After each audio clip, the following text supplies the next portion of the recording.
Hey guys, just thought I'd change things up a bit and actually do a guitar lesson.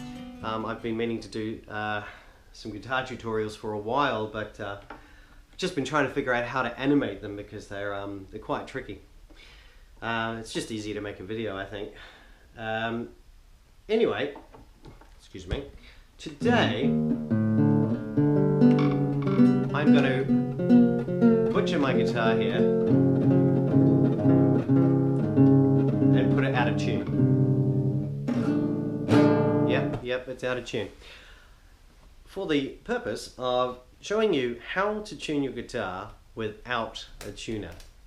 Now, I say without, almost without.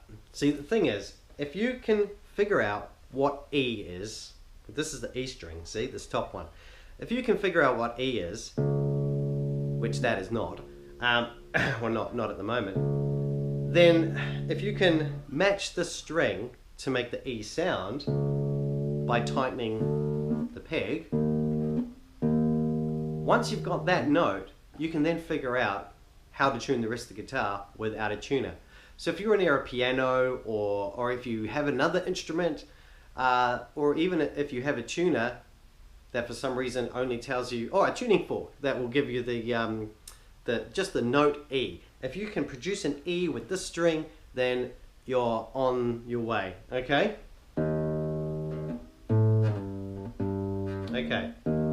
Okay, so lucky for me, I have a tuner. This tunes like a boss. My wife got me this for my birthday. It's fantastic. Okay. So you can see that it's should be playing a little green thing there. Oh, it's D sharp. So to make an E, that's quite close. Okay, so to make an E, I will just it's got a screw loose.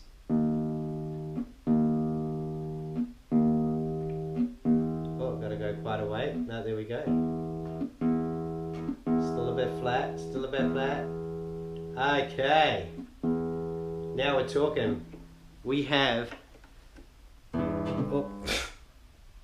an E. Okay, cool.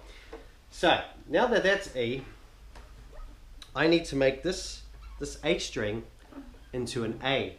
So all I have to do is that if this is E, I know that this one here, 1, 2, 3, 4, 5. The 5th fret, by pressing down on that, makes A, okay? So now all I have to do is match the sound that this makes with this string. Oh, that's terrible, see? They're not the same. So what I do is I go to the 2nd peg here, and I just turn it a bit, and now not quite.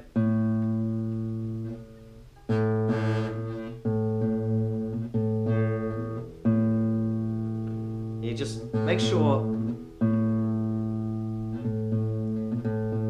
it's close enough. Now make sure you're in a quiet room when you do this. Make sure there's no other music playing in the room. Make sure there's no TV playing or YouTube or anything like that, because it'll just distract you. But that sounds close enough to me. So now this 3rd string, this has to be D. Now let's see. If I press the A string down on the 5th fret, that's what a D sounds like, okay? So the D string, does not sound like a D. So the D string is this 3rd one down, okay? That's not a D, see? That's a D. That's not a D. Okay, so what we're going to do is we're going to tighten this 3rd peg until it sounds like a D. Oh, it's almost.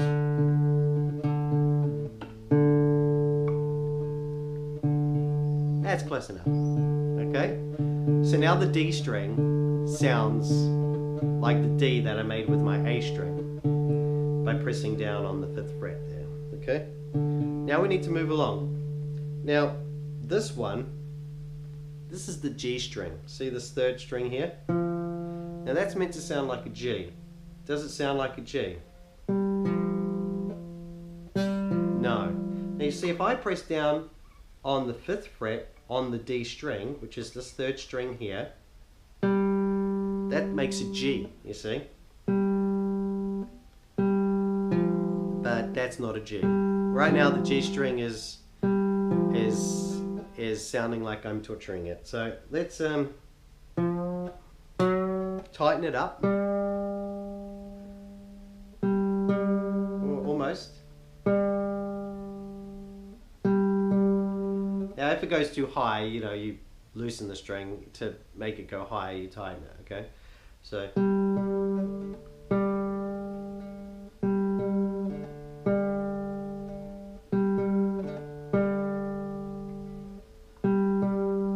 that's close enough.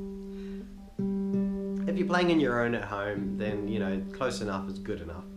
But if you're playing with other people, then you really need a tuner, because you need to make sure every instrument is in tune. So I'll move on. Now so far, we've just been pressing down on the 5th fret to produce the next note that we need.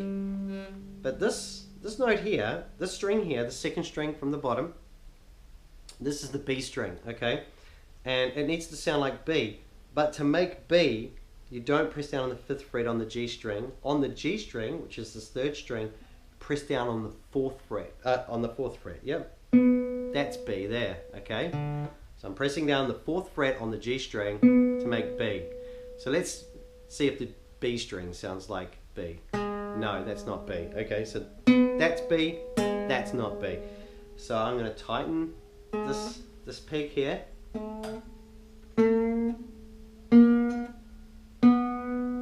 Okay, now, oh, spot on. Or close enough. Okay, now on the B string, now we need to make this sound like E, okay? This is the bottom string here, the 6th string.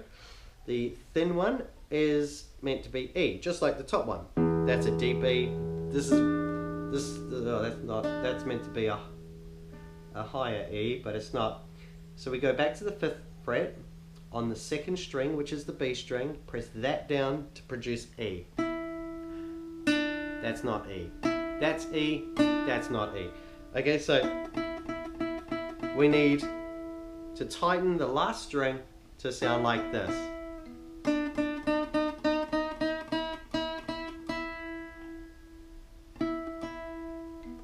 And there you have it. That's good enough. That's an E minor C. Yeah, okay. Just one last thing. Now, you note at the beginning of the tutorial, I said that this one needs to be E, and if you can get this top string to sound like an E, then Bob's your uncle. You can just tune the rest without a tuner. But if you don't have a tuner, and if you don't have a piano or another instrument that you can compare it to, all you have to do is just tune the rest by the string. It doesn't actually have to be in tune. Like, I mean, that doesn't have to be an E. It just has to be an E, really, if you really, really specifically want to play in the correct keys. But if you don't have a tuner or anything, just make the string into a nice tone that you're, you know, comfortable with, and then tune the rest just the way I showed you. Now, someone else will come along with their guitar that is in tune, and you won't be able to play with them until you tune it properly. But if it's just you on your own, and you don't have a tuner, and you don't have a, you know, piano or whatever, I went like that because this is where my piano is, then, you know, it doesn't really matter. As long as everything is done the way I showed you, you will be able to play songs that are in tune, but not necessarily in the right key. That's what I'm trying to say, yeah. All right, so anyway, thanks for watching. Stay tuned for more tutorials, and thanks, you guys are awesome.